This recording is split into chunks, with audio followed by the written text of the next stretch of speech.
Pabayaan ninyong lumapit sa akin ng mga bata. Huwag ninyo silang sawayin, sapagkat sa mga katulad nila, nagahari ang Diyos.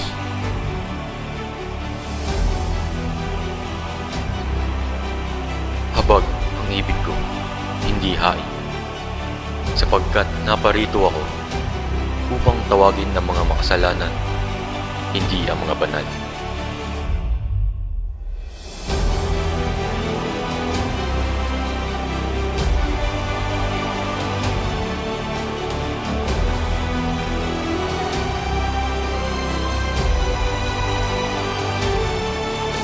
Ama,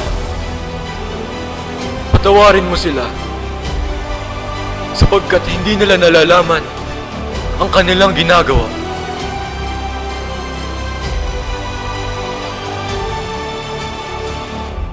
Kordero ng Diyos na nag-aalis ng mga kasalanan, maawa ka sa amin. Magandang gabi po sa lahat ng mga parokyano at sa mga lahat ng nanonood dito.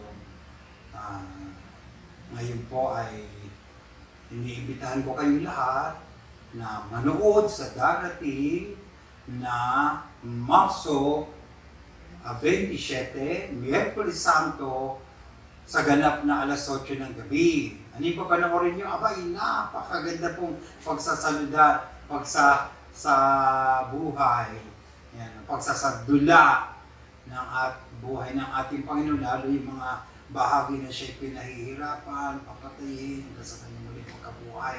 At ito po ay tampok ang mga magagaling nating mga kabataan dito sa parokya na kanila po talagang pinaghirapan para maibigay ang mensahe ng Diyos, ang mensahe ng pag-ibig at kaligtasan ng tao. Nawa ay kayo po lahat ay magbigay ng oras ng panahon at magkita-kita po tayo, hindi po kayo magsisisi.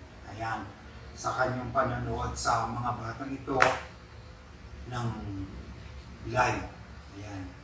Kaya hindi ko na po sasabihin ng iba pa at masusurpresa po kayo sa kanilang mga ipakikita at talagang mahihipo ang puso ninyo sa mensahe na ipararating nila mula sa Panginoon. Kita-kita po tayo, mga parokyano, asahan ko po kayo.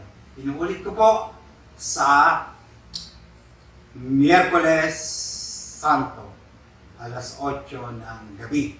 Pagkatapos po yun ang prosesyon sa hapon, then konting rest, and then, ayun na po. Dito po yung gaganapin sa harapan ng simbahan, ng ating simbahan, sa parokya ng Saint Mary Magdalene, dito sa ating bayan, Magdalena, Laguna. At kahit ibang bayan po kayo, taga-ibang lugar, taga-ibang planeta, kayo po lahat ay sana'y makapunta. Ayan, at masaksihan niyo po ito. Hindi niyo po ito mapapanood sa mga sinihan, sa ano pa mga TV. Talagang kakaiba. Okay? Kaya magdala po kayo ng mga tuwalya, bimpo, para pamunas ng inyong luha. Ayan. Sapagkat kakaiba. Hanggang dyan lang po. Okay? Magandang gabi po sa inyo lahat. Kordero ng Diyos na nag-aalis ng mga kasalanan, maawa ka sa amin.